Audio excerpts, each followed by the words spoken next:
بسم اللہ الرحمن الرحیم۔ میں ہوں بشارت راجہ شہر اقدار سے ایک اور ویلاگ کے ساتھ آپ کی خدمت میں حاضر۔ ناظرین، تین خبریں ہیں جس پر ہم ڈسکس کریں گے۔ میں اس پر اپنا انالیسس بھی دوں گا اور کچھ اس کے پیچھے جو حقائق ہیں وہ آپ کے سامنے میں رکھوں گا۔ ایک تو یہ ہے کہ چیف جسٹس یحییٰ آفریدی کے خلاف کل سے گزرے روز سے ان کے خلاف جو میڈیا ٹرائل ہے، جو پراپیگنڈا ہے، وہ بڑی تیزی سے شروع ہو چکا ہے۔ وہ ان کے خلاف ٹویٹر پہ بلکہ سوشل میڈیا کی ہر سائٹ پہ آپ کہہ سکتے ہیں کہ ان کے خلاف پراپیگنڈا میں بڑی تیزی آ چکی ہے۔ ایک مہم جاری ہے ان کے خلاف پراپیگنڈا کی۔ اس پر بتاؤں گا کہ وہ کیوں، کون لوگ ہیں جو ان کے خلاف پروپیگنڈا کر رہے ہیں، ان کا میڈیا ٹرائل کر رہے ہیں اور انہیں تکلیف کیا ہے، اس پر بات کروں گا۔ پھر عمران خان کے جو فوکل پرسن ہے انتظار حسین بنجوتھا، بڑے اچھے وکیل ہیں، میرے بڑے اچھے دوست ہیں۔ رات کے اندھیرے میں انہیں چھوڑ دیا گیا کوئی ٹیکسلا کے قریب، اٹک کے قریب، اور کہا گیا جی کہ جو اٹک کی پولیس ہے اس نے اپنی جان کی بازی پر کھیل کر جو ہے وہ اغوا کاروں سے ان کی چنگل سے انہیں آزاد کروایا۔ بھائی اغوا کار، اس پر بات کروں گا۔ اور پھر اٹارنی جنرل آف پاکستان جو ہے وہ بے بس کیا ہوئے۔ میرے ان سے جب کوئی پچھلے 1-1.5 ماہ میں سپریم کورٹ میں تو روزانہ ملتے ہیں، کچھ مکالمے ہوئے ان کے ساتھ، تو وہ بھی سامنے رکھوں گا اور میں ان کا تھوڑا سا کمپیریزن کروں گا۔ ماضی کے جو اٹارنی جنرل آف پاکستان تھے خالد جاوید خان، جو عمران خان کے دور حکومت تھے، ایک بڑے باپ کے بیٹے ہیں وہ۔ ان کے باپ کا نام تھا پروفیسر این ڈی خان، جو پیپلز پارٹی محترمہ بینظیر بھٹو شہید کے دور میں وہ وزیر قانون تھے۔ ان کے یہ بیٹے ہیں، وہ اتنے مضبوط کیوں تھے اور یہ اٹارنی جنرل آف پاکستان اتنا بے بس اور کمزور کیوں ہے، اس پر بات کروں گا۔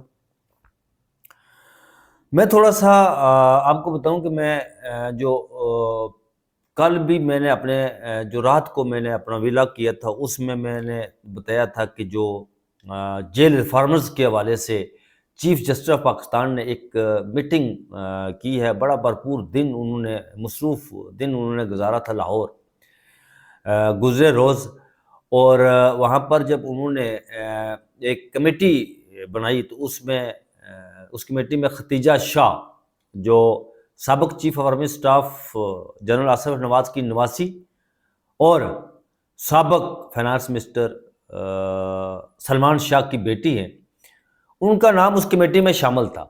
جب وہ میٹنگ کر رہے تھے تو وہاں پر لاہور ہائی کورٹ کی محترمہ قاضیہ جسٹس عالیہ نیلم بھی وہاں موجود تھی۔ یہ بھی ایک لمبی کہانی ہے عالیہ نیلم کے حوالے سے۔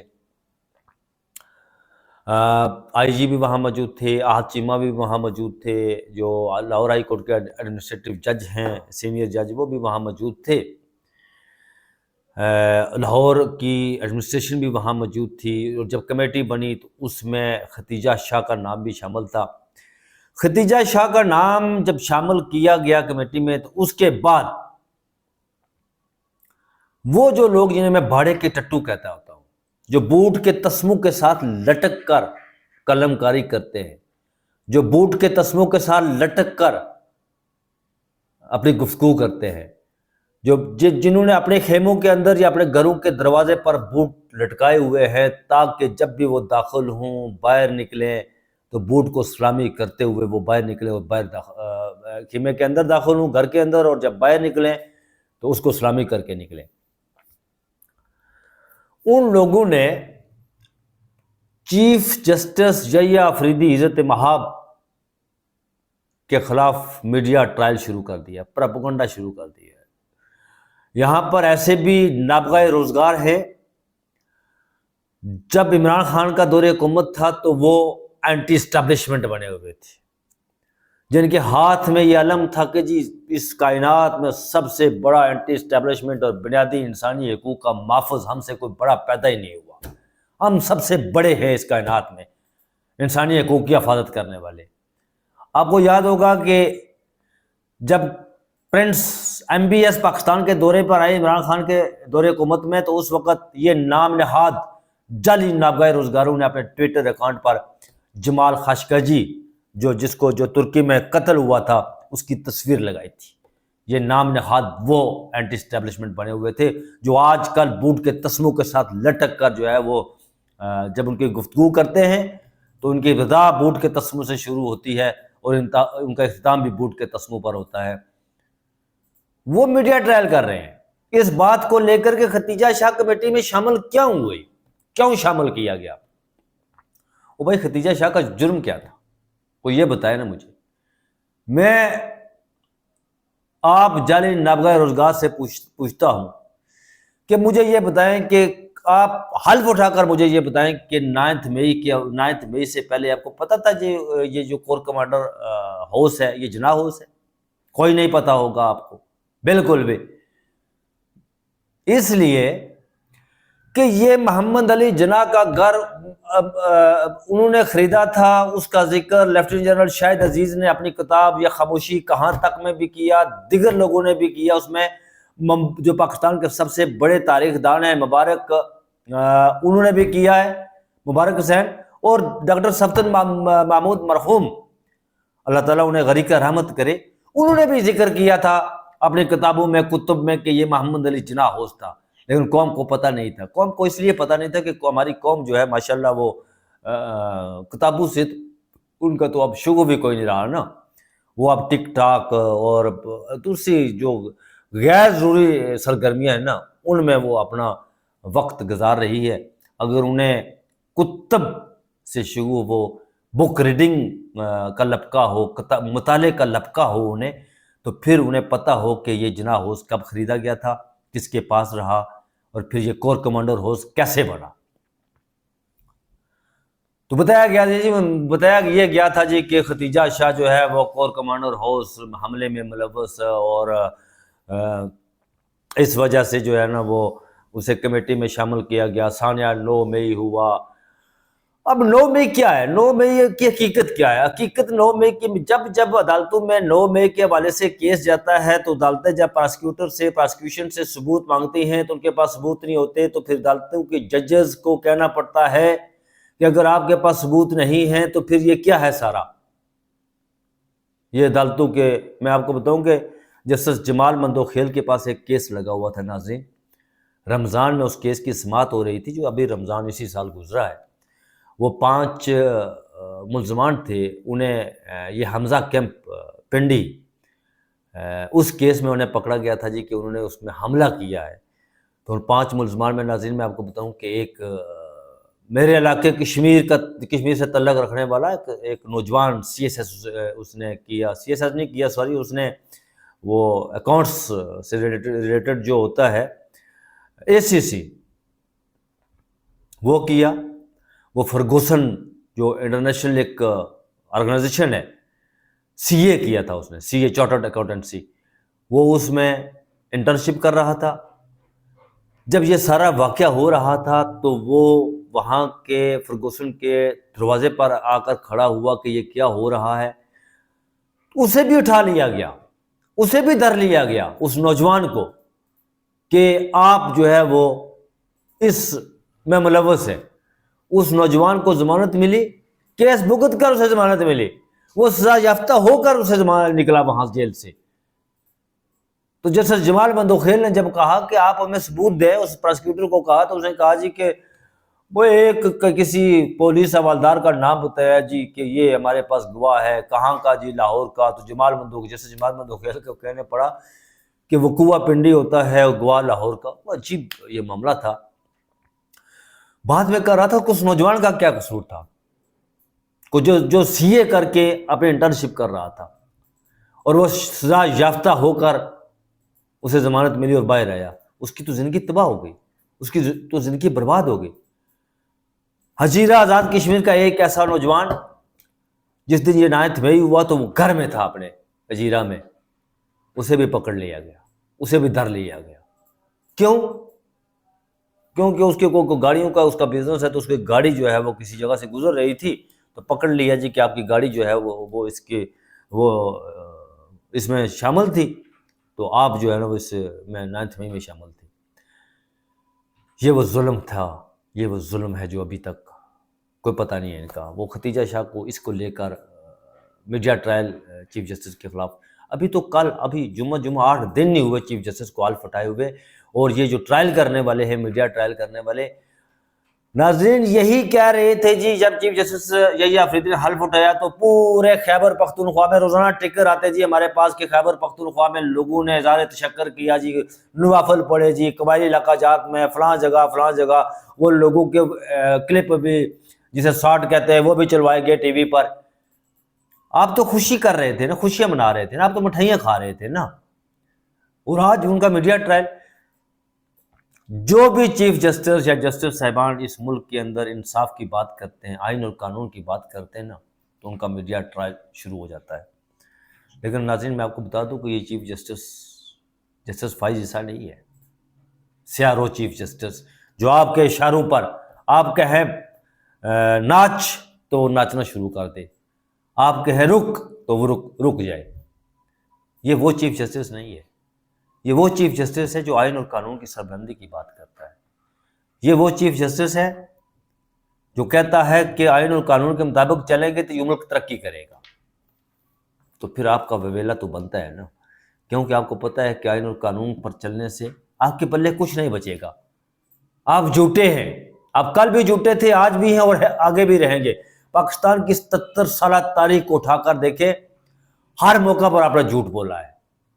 ہر موقع پر جب بھی آپ نے کوئی بڑا دعویٰ کیا نا، اس وقت آپ کے ساتھ وہ ہوا. میں زیادہ کھل کر بات نہیں کرتا، کچھ چیزیں ایسی ہیں کہ مشاطن میں آپ کو میں نے بتا دی ہیں.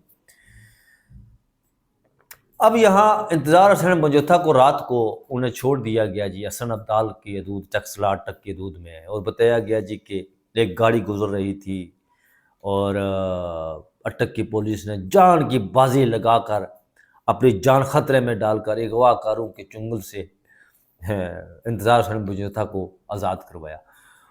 وہ بھائی اچھا، انتظار منجوتا کی وہ ویڈیو کلپ آپ نے سنا ہوگا. وہ کہہ رہا ہے کہ مجھے 2 کروڑ روپے تاوان کے لیے اغوا کیا گیا تھا 8 اکتوبر کو اسلام آباد سے.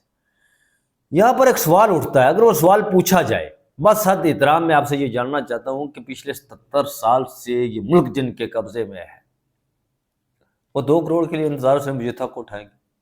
یہ کوئی عقل تسلیم کرتا ہے؟ یہ کوئی اقلیت پسندی کی بات ہے؟ اس کو عقل تسلیم نہیں کرتا.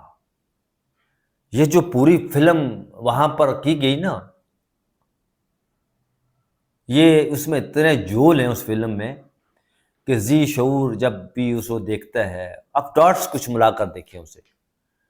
77 سال سے آپ اس قوم کو کہہ رہے ہیں جی کہ آپ کبھی کہتے ہیں کہ ہم فلاں چیز کو جڑ سے اکھاڑ پھینکیں گے، لیکن وہ جڑ سے اکھاڑ نہیں پھینکی جاتی. ہم سیاست سے دور ہیں، لیکن آپ کی مجبوری ہوتی ہے جب تک آپ سیاست میں انوالومنٹ نہ کریں تو پھر آپ کا وہ نظام نہیں چلتا. ہم کاروبار نہیں کرتے تو آپ کے پورے ملک میں حضور کاروبار ہیں. کہاں سے شروع کریں، کہاں سے پر ختم کریں؟ وہ دلیہ سے شروع کریں تو NLC اور پتہ نہیں فلاں فلاں فلاں کہاں تک جائیں. اور پاکستانی میں مجھے قوم میں ظاہر ہے میں کشمیر کا رہنے والا. ابھی حال ہی میں ایک تحریک چلی تھی کشمیر میں، وہ لیڈر لیس تحریک تھی، اور بنیادی طور پر جو لوگ نکلے تھے ان کا ایک ہی مدعا تھا، ان کی ایک ہی مانگ تھی، ان کی ایک ہی ڈیمانڈ تھی، جو بنیادی انسانی حقوق تھے ان کی مانگ تھی ان کی. تو وہ جب تحریک چلی تو ریاستی پولیس اور دفاعی آپ کے جو ادارے اور فلاں فلاں فلاں ان کے آگے ٹھہر نہیں سکے. بالآخر کشمیر میں تو کٹ پتلی حکومت ہی ہے، وہ ایک وہاں پر مسلط کیا گیا تھا، ایک آپ اسے کہیں کہ وہ ایک نمونہ مسلط کیا گیا تھا، اور ابھی تک وہی کشمیریوں کی گردنوں پر مسلط ہے. اس نے بالآخر مجبور ہو کر کشمیریوں کے ساتھ، قوم کے ساتھ ایک معاہدہ کیا اور وہ اپنی مانگیں لے کر پیچھے ہٹے. آپ پاکستان میں کہہ رہا ہوں کہ اتنا ظلم سہنے کے باوجود بھی اگر گھروں میں دبکے رہتے ہیں تو یہ بزدلی کی انتہا ہے. اب اس سے میں زیادہ کچھ نہیں کہوں گا، کیونکہ میں انشاءاللہ تاریخ بیان کروں گا. میں جب تاریخ بیان کرتا ہوں یا میں ٹویٹر پر لکھتا ہوں تو پھر لوگ ناراض ہوتے ہیں، وہ کہتے ہیں کہ یہ ایسا نہیں ہے، ایسا. پھر وہ پتہ نہیں کہاں سے مجھے کوئی ایسی چیز لا کر دکھاتے ہیں جی کہ دیکھیں ایسا. اب وہ جیت ہمیشہ دلیل کی ہوتی ہے نا، ہوائی فائر کیے جائے اس کی جیت نہیں ہوتی۔ میں کہتا ہوں نا مجھے دلیل دیں، تو پھر جب یہ بات کرتا ہوں تو پھر وہ دلیل کی بجائے آگے سے گالیاں دیتے ہیں۔ تو یہ بزدلی کی انتہا ہے۔ جب تک آپ وہ قتیل شفائی کہتا ہے نا، ظلم تو سہتا ہے مگر بغاوت نہیں کرتا، بزدل ہوتا ہے وہ جو ظلم تو سہتا ہے بغاوت نہیں کرتا۔ بہرحال چلے، میں بات کر رہا تھا اٹارنی جنرل آف پاکستان کی بے بسی۔ ناظرین میں آپ کو بتاؤں، خالد جاوید صاحب اٹارنی جنرل آف پاکستان ہوا کرتے تھے عمران خان کے دور حکومت میں۔ تو اسلام آباد ہائی کورٹ میں پیکا ایک جو آرڈیننس لایا گیا تھا عمران خان نے، میں وہ کیس کور کر رہا تھا، کور شوز اپ کیس، اور دوسرے لوگ تھے اس میں۔ تو جسٹس عطا اللہ کی عدالت میں وہ کیس تھا، تو عطا اللہ نے کہا یہ پیکا جو third world country African Gambia, پتہ نہیں نیمبیا، کیا کیا نام لیے گئے وہاں پہ، تو انہوں نے کہا جی کہ یہ وہاں پر لاگو نہیں تو پاکستان میں کیوں لاگو کر رہے ہیں اسے؟ تو خالد جاوید خان صاحب نے وہاں اٹارنی جنرل پاکستان نے بتایا کہ میں ابھی جاتا ہوں وزارت پاکستان سے، میں بات کرتا ہوں، اگر وہ اس سے پیچھے نہ ہٹے، صدارتی آرڈیننس سے انہوں نے منسوخ نہ کیا تو میں استعفیٰ دے دوں گا۔ اور ایسا ہی ہوا کہ وہ جب گئے وزارت پاکستان عمران خان سے ملے تو وہاں پر انہوں نے بات کی تو پیکا کو ختم کر دیا گیا تھا۔ پھر یہ ایک ہمارے اٹارنی جنرل نے جب اس وقت جو موجود ہے، پچھلے 5-6 سال سے وہ کام کر رہے ہیں اٹارنی جنرل پاکستان، یہ ہر حکومت کے بنیادی انسانی حقوق سے متصادم جتنے بھی آئین اور قانون بڑھائے جائیں اور چیلنج ہوں عدالتوں میں، وہ جا کر ان کا دفاع کرتے ہیں، اپنے کندھے پیش کرتے ہیں انہیں۔